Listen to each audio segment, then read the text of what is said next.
Hello welcome friends. ఈ వీడియోలో వచ్చేసి మనం ఇన్వెస్ట్మెంట్ బ్యాంకింగ్ కి సంబంధించిన క్లాసెస్ డిస్కస్ చేస్తున్నాము. సో ఈరోజు వీడియో వచ్చేసి ఒక కంపెనీ అనేది ఇన్వెస్ట్మెంట్ దట్ ఈస్ ఐపీఓ కంపెనీకి ఇన్వెస్ట్మెంట్ ఒక కంపెనీ అనేది ఐపీఓకి వెళ్తున్నప్పుడు what are the strategies or ఐపీఓకి ఎందుకు వెళ్ళాలి, రీజన్స్ ఫర్ ఐపీఓ ఏముంటాయి, అండ్ ఐపీఓ వెళ్ళేటప్పుడు ఇన్వెస్ట్మెంట్ బ్యాంకర్స్ యొక్క రోల్స్ ఏమి, అండ్ ఆ గ్రీన్ షూ ఆప్షన్ అంటే ఏమి, అండ్ వాళ్ళు ప్రైజ్ ని ఎట్లా అలొకేట్ చేస్తారు, అండ్ ఈ మనకి ఒకవేళ మీరు కంపెనీస్ యొక్క షేర్స్ ఐపీఓకి వెళ్ళినప్పుడు చూస్తే కొంతమందికి ప్రపోర్షనేట్ లో ఉంటాయి. క్యూఐబి వాళ్ళు కానీ, ఎన్ఐఈ వాళ్ళు కానీ, అట్లా డిఫరెంట్ పర్సన్ తీసుకుంటారు. ప్రమోటర్ వాళ్ళు కొంత పర్సెంటేజ్ తీసుకుంటారు, ఎంప్లాయీస్ కొంత పర్సెంటేజ్ తీసుకుంటారు.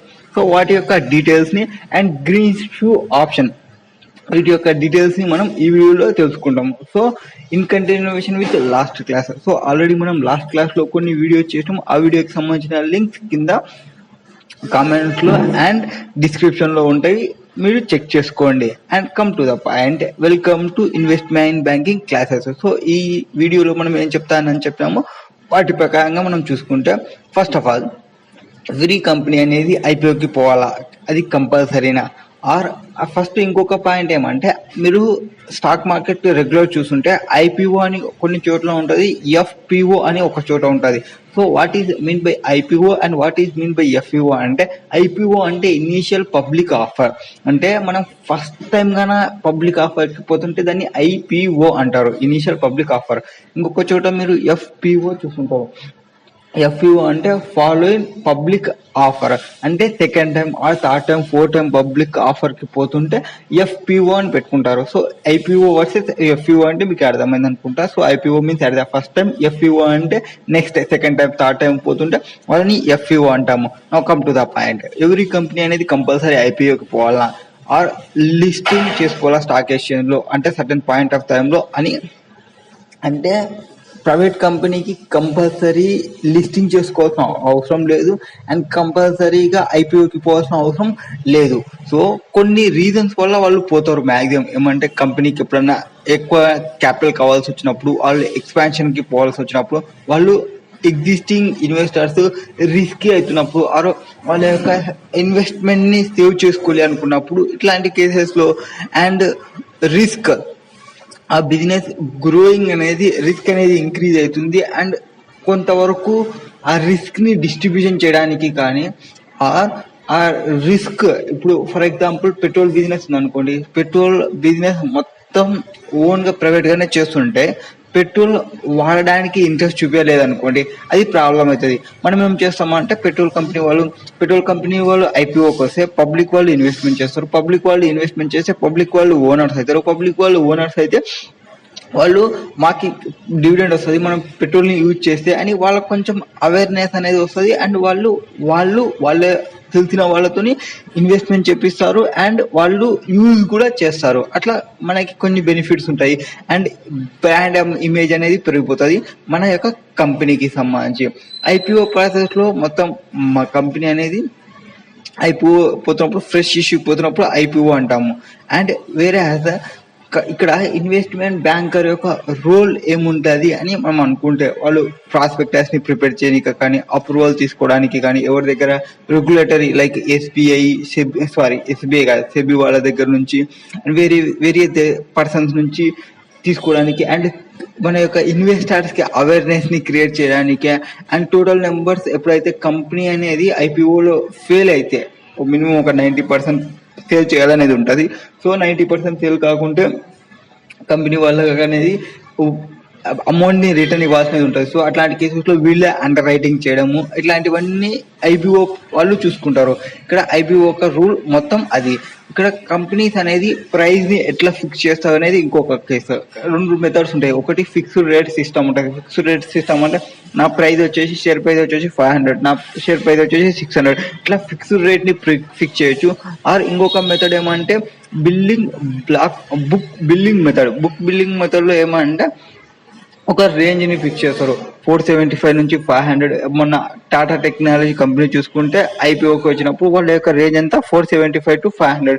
ఇప్పుడు 475 to 500 పెట్టి లాట్ సైజ్ వచ్చేసి ₹30 30 లాట్ సైజ్ పెట్టారు. ఇప్పుడు మనం ఆ రేంజ్ లో ఎంత అమౌంట్ అయినా ఇన్వెస్టర్ పేమెంట్ చేయొచ్చు. వాళ్ళు అప్లికేషన్ చూసేటప్పుడు ఒకవేళ ఎక్కువ అమౌంట్ ఎవరైతే పేమెంట్ చేసినారో మాక్సిమం వాళ్ళకి అలాట్ చేయనిక ఫస్ట్ చూసారు, వాటి తర్వాత తక్కువ అమౌంట్, సో అట్లా లీస్ట్ వాళ్ళకి వస్తుంది. అండ్ మన కంపెనీలో చూసుకుంటే మీకు కంపెనీ అనేది 600 times సబ్స్క్రైబ్ అయింది, 400 times సబ్స్క్రైబ్ అయింది, 6 times సబ్స్క్రైబ్ అయింది, 5 times సబ్స్క్రైబ్ అయిందని అంటుంటారు కదా. అంటే కంపెనీకి ఒక షేర్స్ కి 5 members వచ్చినట్లు, కంపెనీకి 50 times సబ్స్క్రైబ్ అంటే 50 members వచ్చినట్లు. సో ఆ 50 members లో బైఫర్గేషన్ చేయాలంటే ఒక ప్రైస్ రేంజ్ పెట్టినాం కదా. 475 ఒకరు పే చేసింటారు, 480 ఒకరు పే చేసింటారు, 450 ఒకరు పే చేసింటారు, అండ్ 500 ఒకరు పే చేసింటారు. విత్ ఇన్ ఆ రేంజ్ లోనే పేమెంట్ చేసింటారు.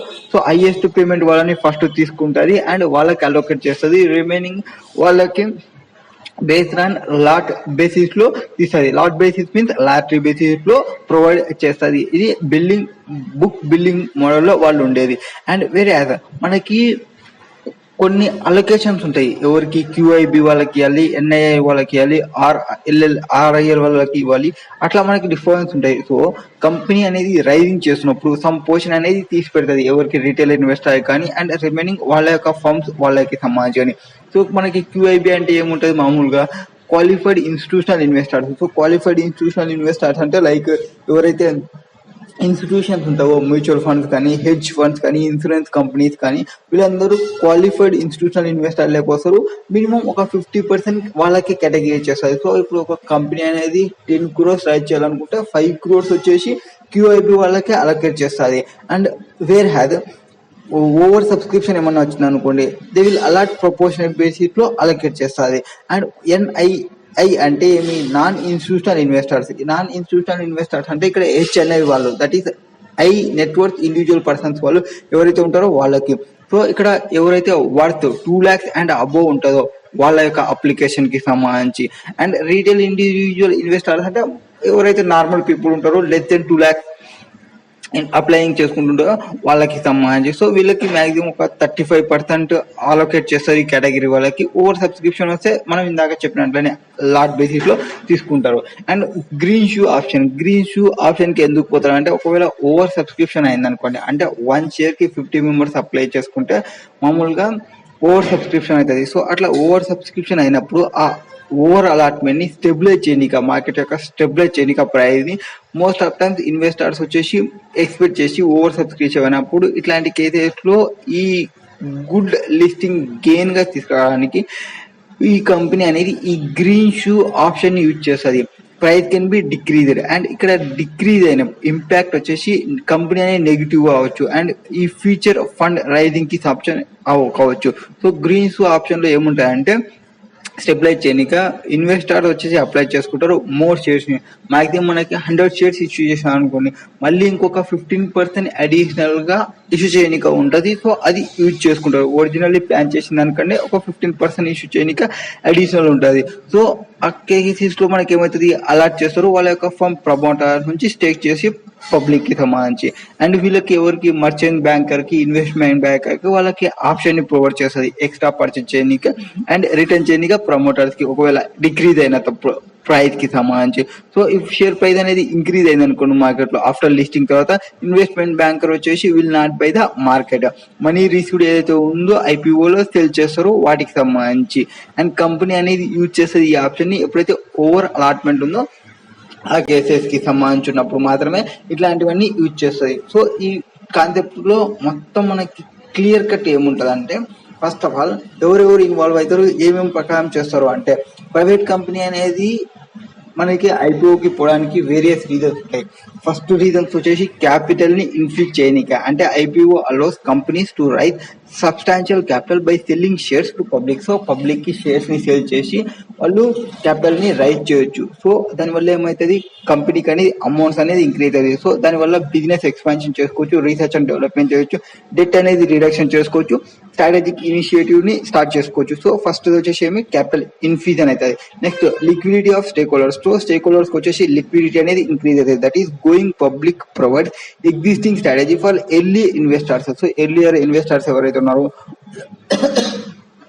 ఫౌండర్స్ ఎవరైతే ఉన్నారో వాళ్ళకి సంబంధించి allow them to sell their shares and realise the value they built in companies. So వాళ్ళకి సేల్ చేసుకోవడానికి ప్రమోటర్స్ ఎవరైతే ఉంటారో, ఫౌండర్స్ ఎవరైతే ఉంటారో, రియలైజ్ చేసుకుని ఎవరైతే కంపెనీని బిల్డ్ చేసినారో వాళ్ళకి సంబంధించి లిక్విడిటీని ప్రొవైడ్ చేస్తుంది. ఫస్ట్ క్యాపిటల్ ఇన్ఫ్యూజ్ చేస్తుంది, సెకండ్ లిక్విడిటీని ప్రొవైడ్ చేస్తుంది. నెక్స్ట్ సారీ యార్ ఏదో మిస్ అయింది. Okay, due diligence. సో డీడీని పర్ఫామ్ చేస్తుంది. ఇన్వెస్ట్మెంట్ బ్యాంకులు వచ్చేసి కండక్ట్ చేస్తారు ఆల్ రెలవెంట్ ఇన్ఫర్మేషన్ ని, అక్యురేట్ గా ఉందా లేదా, అక్యురేట్ ఉన్న డేటాని ప్రాస్పెక్టర్ లో డిస్క్లోజ్ చేస్తుంది, ఇన్ ఫైనాన్షియల్ స్టేట్మెంట్ ని ఎగ్జామిన్ చేస్తుంది, కాంటాక్ట్ ని, పొటెన్షియల్ లీగల్ ఇష్యూస్ ని, వీటన్నిటిని డిస్క్లోజ్ చేస్తుంది. డీడీ పర్ఫామ్ చేసి, డిలిజెన్సీని పర్ఫామ్ చేసి. Where has structuring and the offering. వాళ్ళ యొక్క స్ట్రక్చర్ అంటే ఎంత ఆఫర్ చేయాలి, ఎంత సైజ్ ఆఫర్ చేయాలి, ఎన్ని నెంబర్ ఆఫ్ షేర్స్ ని ఆఫర్ చేయాలి, ఆఫరింగ్ ప్రైస్ ఏమి, ఇవన్నీ చూసుకుంటారు, ఎంత రైజ్ చేయాలని. Marking to road show. I think నేనేదో మిస్ చేసినట్టున్నా, just single. Overall investment bankers valuation చేస్తారు, గుడ్ బిల్లింగ్ చేస్తారు, రోడ్ షో. ఓకే, కరెక్ట్ అండి. సో ఇది వచ్చేసి ఐపీఓకి పోయినప్పుడు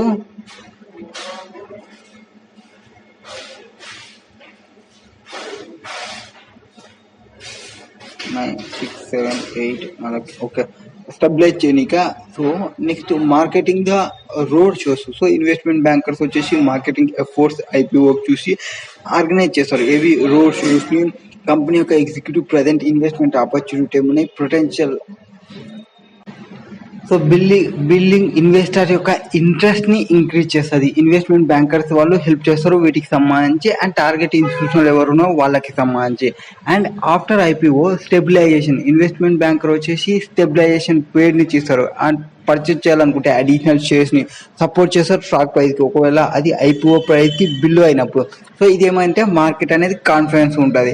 and regulatory complaints. Investment banker వచ్చేసి ఐపీఓని కంప్లైంట్ చేసుకుంటారు విత్ ఆల్ రెగ్యులేటరీ రిక్వైర్మెంట్స్ ని, అండ్ వర్క్ వచ్చేసి క్లోజ్లీ లీగల్ టీమ్స్ అని నెవిగేట్ చేస్తున్నావా లేదా, securities law and stock exchange rules చూసుకున్నామా లేదా వాటికి సంబంధించి. So allocating shares. Investment banker వచ్చేసి ఇన్స్టిట్యూషనల్ ఇన్వెస్టర్స్ కి ఎంత అలొకేట్ చేయాలి డ్యూరింగ్ ఐపీఓలో, అండ్ ఏమేమి వాళ్ళ యొక్క స్ట్రైక్ బ్యాలెన్స్ యొక్క ఏమేమి, రివార్డింగ్ లాయల్ క్లయింట్స్ ఎవరున్నారు, ఇన్సూరింగ్ బ్రాడ్ డిస్ట్రిబ్యూషన్ అనేది ఇన్సూరింగ్ చేసుకుంటారు. అండ్ ఫెసిలిటేటింగ్ పోస్ట్ ఐపీఓ అయిపోయిన తర్వాత ఎంత ఉండాలి, అప్డేట్స్, కవరేజ్, ఇవన్నీ చెక్ చేసుకుంటూ ఉంటాము ఐపీఓలో. అండ్ ఓవరాల్ ఇన్వెస్ట్మెంట్ బ్యాంకర్ వచ్చేసి ఇంటర్మీడియట్ గా వర్క్ చేస్తారు between company going for public కి అండ్ ఇన్వెస్టింగ్ పబ్లిక్ కి. సో వాళ్ళ యొక్క ఎక్స్పర్టైజ్ ని ఇక్కడ యూజ్ చేస్తారు. ఇక్కడ ఐపీఓలో కంపెనీ అనేది పబ్లిక్ కి పోయినప్పుడు ఇన్వెస్ట్మెంట్ బ్యాంకర్ ఎట్లా అసిస్టెంట్ చేస్తారు, అండ్ ఆఫర్ ప్రైస్ ని ఎట్లా డిటర్మైన్ చేస్తుంటారు అన్నప్పుడు, ప్రైస్ ని ఎట్లా ఫిక్స్ చేస్తారంటే వాల్యుయేషన్ చేసేటప్పుడు before the IPO the company అనేది ఇట్స్ అండర్ రైటర్స్ అంటే ఎవరు ఇక్కడ, investment banker conduct through valuation. So valuation ని కండక్ట్ చేస్తారు, అనలైజ్ చేస్తారు వేరియస్ యొక్క ఫ్యాక్టర్స్ ని, కంపెనీ యొక్క ఫైనాన్షియల్ పర్ఫార్మెన్స్ ఏమి, కంపెనీ యొక్క ప్రాస్పెక్టర్స్ ఏమి, ఇండస్ట్రీ కంపారిజన్ ఏమి, మార్కెట్ కండిషన్స్ ఏమి, వీటన్నిటిని చెక్ చేస్తారు. నెక్స్ట్ బుక్ బిల్లింగ్ అంటే ఏమి, the company and it's under writer engage in the book billing process. So book billing process లో వీళ్ళు ఎంగేజ్ అవుతారు. ఈ ఫేజ్ లో ఇన్వెస్టర్ యొక్క డిమాండ్ ఏముంది, ఇండికేషన్స్ ఏమున్నాయి, ఇన్స్టిట్యూషనల్ ఇన్వెస్టర్స్ యొక్క ఇండికేషన్స్ ఏమున్నాయి, పొటెన్షియల్ ఇన్వెస్టర్స్ ఎంతమంది ఉన్నారు, ఎన్ని షేర్స్ బై చేయగలరు డిఫరెంట్ ప్రైస్ లెవెల్స్ ఉన్నప్పుడు అనేది చూసుకుంటారు. అండ్ కంపెనీ అనేది అకంపెనీ చేస్తారు by it's under writers conduct A road show to present investment opportunity to potential investors. So potential అంటే ఎవరైతే ఏబుల్ టు బై, ఎవరైతే రిసోర్సెస్ అనేది ఉన్నవో బై చేయడానికి అంత కేపబిలిటీ ఉందో వాళ్ళని పొటెన్షియల్ ఇన్వెస్టర్స్ అంటారు. సో అట్లాంటి ఇన్వెస్టర్స్ ఎవరు, వాటికి మీటింగ్స్, ప్రజెంటేషన్ ఇవ్వడము, అనలైజ్ చేయడము, ఫండ్ మేనేజర్స్ ని ఫీడ్బ్యాక్ తీసుకోవడం, వాళ్ళ యొక్క ఇంటరాక్షన్ తీసుకోవడం, అట్లా చేసి ప్రైజ్ అనేది సెట్ చేస్తే ఒక రేంజ్ లో based on valuations and investor యొక్క ఫీడ్బ్యాక్ ని తీసుకొని కంపెనీ అండ్ అండర్ రైటర్స్ ఒక ఇనిషియల్ ప్రైజ్ రేంజ్ ని పెడతారు కంపెనీకి. సో ఈ ప్రైజ్ రేంజ్ ని మనకి అప్లికేషన్ లో పేమెంట్ చేయమంటారు. అండ్ ఫైనల్ ప్రైజింగ్ వచ్చేసి as an IPO date approaches the under writer assess the demand for the shares. So కంపెనీకి ఒక 3 days 4 days మనకి టైం ఇస్తారు. ఐపీఓ ప్రాసెసింగ్ రన్ అవుతుంది, సో మీరు బై చేయాలనుకున్న వాళ్ళు బై చేయండి అని అట్ ద ఎండ్ కి వాళ్ళకి ఒక ప్రైజ్ అనేది వచ్చేస్తుంది. So base on this information తో అండర్ రైటర్స్ వచ్చేసి కంపెనీ ఫైనలైజ్ చేస్తుంది ఐపీఓ ప్రైజ్ ని విత్ ప్రీవియస్లీ సెట్ రేంజ్ ఏముంది వాటిని బేస్ చేసుకొని. సో ఇక్కడ గోల్ ఏమంటే మొత్తం ప్రాసెస్కి సంబంధించి బ్యాలెన్స్ లో బిట్వీన్ మ్యాక్సిమైజ్ చేయాలి ఫండ్ ఏదైతే రైజ్ చేస్తున్నామో ఫ్రమ్ కంపెనీ నుంచి అండ్ ఎన్ష్యూర్ చేసుకోవాలి సక్సెస్ఫుల్ డిప్యూటీ స్టాక్ మార్కెట్ లో అనేది main important. So final IPO price అనేది క్రిటికల్ డెసిషన్, ఎందుకంటే as it influence investor interest ఏముంది అండ్ ఇనీషియల్ వాల్యుయేషన్స్ ఏమున్నాయి పబ్లిక్లీ ట్రేడెడ్ ఎంటిటీకి సంబంధించి, కంపెనీ యొక్క అండర్ రైటర్ యొక్క స్ట్రైక్స్ ఏమి వాటన్నింటి చూసుకోవాల్సి వస్తుంది. తర్వాత ప్రపోర్షనల్లీ కొంతమందికి షేర్ చేస్తామని చెప్పినాము. సో ఇక్కడ మనకి ప్రపోర్షనల్లీ షేర్ చేసే పర్సన్స్ ఎవరు, అలొకేషన్ చేసే దానిలో వేరియస్ కేటగిరీ ఇన్వెస్టర్స్ లో first QIB means qualified institutional buyers. Qualified institutional buyers అంటే ఎవరు? Are institutional investors. సో అంటే వీళ్ళు ఇండివిజువల్స్ కాదు, only institutional investors and that meet specific regulatory criterias. So ఎవరు ఉంటారు ఎగ్జాంపుల్ కి సచ్ as మ్యూచువల్ ఫండ్ వాళ్ళు కానీ, ఇన్సూరెన్స్ కంపెనీస్ కానీ, ఆర్ బ్యాంక్ కానీ, ఆర్ ఫైనాన్స్ ఇన్స్టిట్యూషనల్ ఇన్వెస్టర్స్ కానీ, వీళ్ళందరూ క్యూఐబిలో వస్తారు. So qualified institutional buyers. And వీళ్ళకి అలొకేషన్ ఎట్లుంటుంది అంటే ఒక significant portion of the IPO shares is as usually reserved for క్యూఐబికి. సో క్యూఐబికి ఒక యాజ్ యూజువల్లీ ఇంతాన్ని రిజర్వ్ చేసి పెడతారు. So this institutional typically receive a large allocation due to their ability to make substantial investment and provide liquidity. So వీళ్ళు substantial investment చేయగల capability ఉన్న వాళ్ళు అండ్ లిక్విడిటీని ప్రొవైడ్ చేయగల వాళ్ళు కాబట్టి సో మొత్తం ఒక సబ్స్టాన్షియల్ పర్సెంటేజ్ అనేది వీళ్ళకి ప్రొవైడ్ చేస్తారు కంపెనీ అనేది. నెక్స్ట్ సెకండ్ కేటగిరీ ఎవరికి ఇస్తారు? NII, that is non institutional investors. పైన వచ్చేసి క్వాలిఫైడ్ ఇన్స్టిట్యూషనల్ ఇన్వెస్టర్స్, ఇప్పుడు నాన్ ఇన్స్టిట్యూషనల్ ఇన్వెస్టర్స్ అంటే ఎవరు? ఇండివిజువల్ ఇన్వెస్టర్స్ ఎవరైతే ఉంటారో ఆర్ ఎంటిటీస్ ఎవరైతే ఉంటారో that do not qualify has క్యూఐబిగా కన్వర్ట్ కాని వాళ్ళు. అండ్ ఇక్కడ వచ్చేసి includes high net worth individuals, that is HNI వాళ్ళు కూడా ఇక్కడ ఇంక్లూడ్ అవుతారు అండ్ కార్పొరేట్ బాడీస్ కూడా ఇక్కడ వచ్చేస్తాయి. So they are allocated portion of the IPO share and this allocation is generally smaller than the allocated QIB. So QIB కంటే కొంచెం తక్కువనే ఉంటుంది. నెక్స్ట్ రీటైల్ ఇండివిజువల్ ఇన్వెస్టర్స్ అంటే ఆర్ఐఐ, ఆర్ ఇండివిజువల్ ఇన్వెస్టర్స్ ఎవరైతే apply చేసుకుంటారో relatively small number of shares ని apply చేసుకుంటారు in the ఐపీఓలో, వాళ్ళని రిలేటివ్ ఇండివిజువల్ ఇన్వెస్టర్స్ అంటారు. సో అలొకేషన్ ఎట్లుంటుంది? A portion of IPO shares is reserved for retail investors. So ఒక పోర్షన్ అనేది రిజర్వ్ చేసి పెడతారు రీటైల్ ఇన్వెస్టర్స్ కి. This category is design to ensure that individual investors have opportunity to participate in the IPO. So individual investors కి కూడా option ని provide చేయనిక, ఆపర్చునిటీని provide చేయనిక, participate చేయనిక ఐపీఓలో. So ఎక్కువ individual investors వస్తే కూడా మనకి మంచిదే. సో పబ్లిక్ ఇంట్రెస్ట్ చూపిస్తున్నారు అనుకోండి, సో కంపెనీ యొక్క షేర్ ప్రైస్ అనేది ఇంక్రీజ్ అవుతుంది. సో అట్లాంటి కేసు వాళ్ళకి అందుకే వీళ్ళకి కూడా ఒక ఆపర్చునిటీ అనేది ప్రొవైడ్ చేస్తుంది. రీటైల్ ఇన్వెస్టర్స్ వచ్చేసి may receive a small allocation per application compare to QIB and NII. క్యూఐబితో ఎన్ఐఐతో కంపేర్ చేసుకుంటే ఈ రీటైల్ ఇన్వెస్టర్స్ కి తక్కువ ఉంటుంది. నెక్స్ట్ ప్రమోటర్స్ అంటే ఎవరు? ప్రమోటర్స్ అంటే ఇండివిజువల్స్ కావచ్చు ఆర్ ఎంటిటీస్ కావచ్చు, ఎవరైతే కంపెనీని ఫౌండ్ చేయనిక ఆర్ ఎవరికైతే ఆల్రెడీ సిగ్నిఫికెంట్ స్టేక్ అనేది ఉంటుందో వాళ్ళు మనము ప్రమోటర్స్ అంటాము. సో వీళ్ళకి ఎట్లుంటుంది అంటే ప్రమోటర్ ని may choose to participate in the IPO by subscribing to additional shares. So additional shares ని సబ్స్క్రైబ్ చేయనిక, వాళ్ళకి పార్టిసిపేట్ చేయనిక ఆప్షన్ ని ప్రొవైడ్ చేస్తారు. However the allocation is often limited to avoid concentration of control.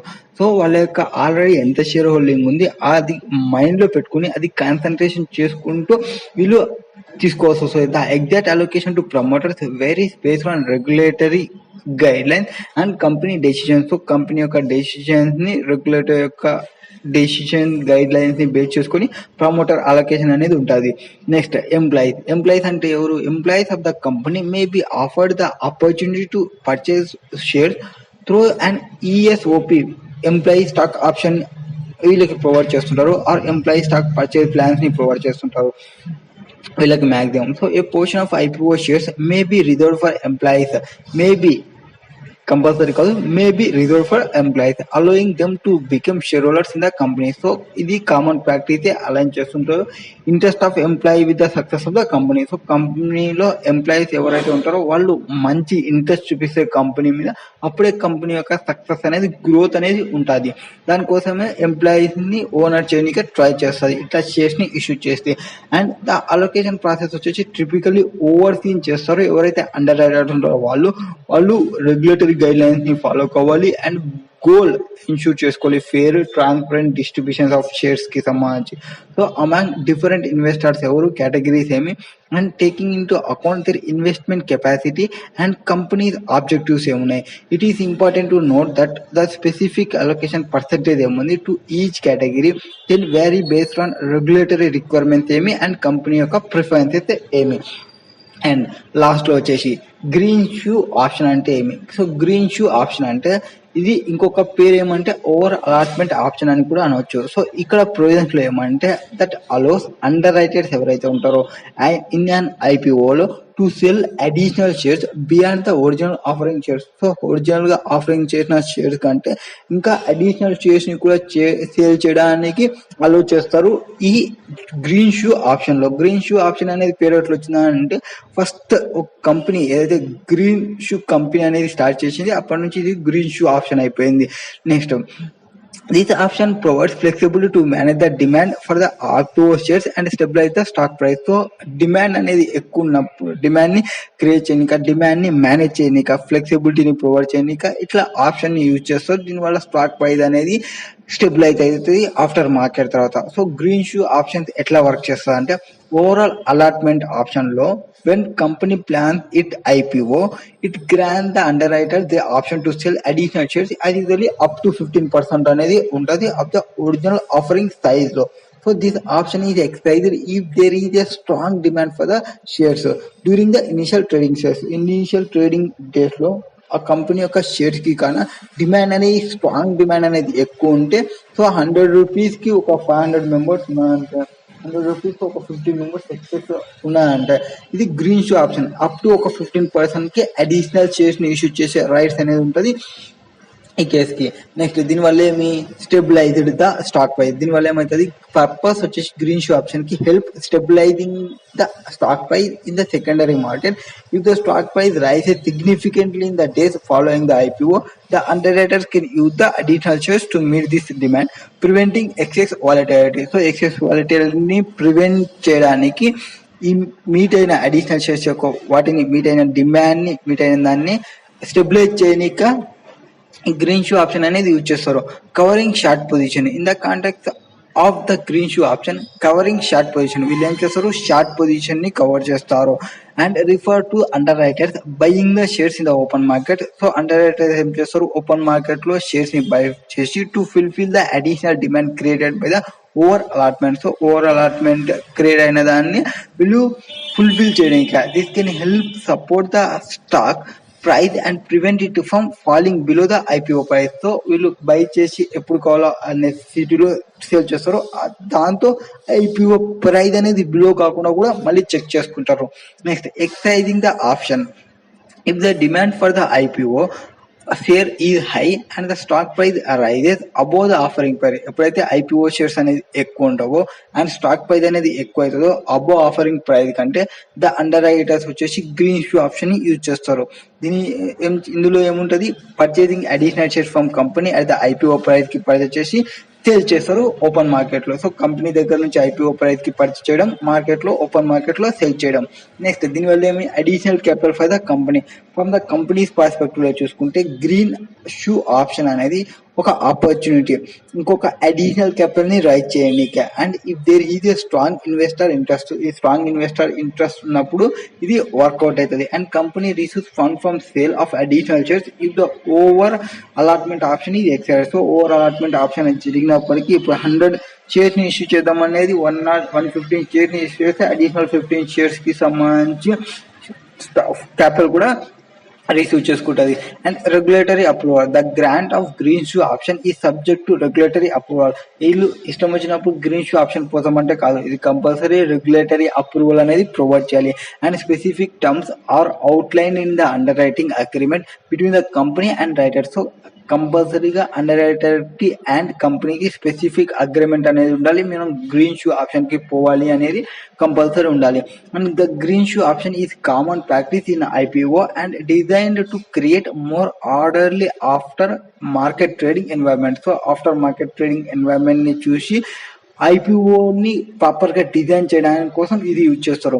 And ఇది benefit ఏమంటే both underwriters కి and who can manage the market dynamic and company which may have opportunity rise more capital. So underwriters కి market ని manage చేయడానికి dynamic గా, and కంపెనీకి opportunity ఏమి IPO additional amount అనేది receive చేసుకుంటారు. ఇది green shoe option in company IPO cases లో.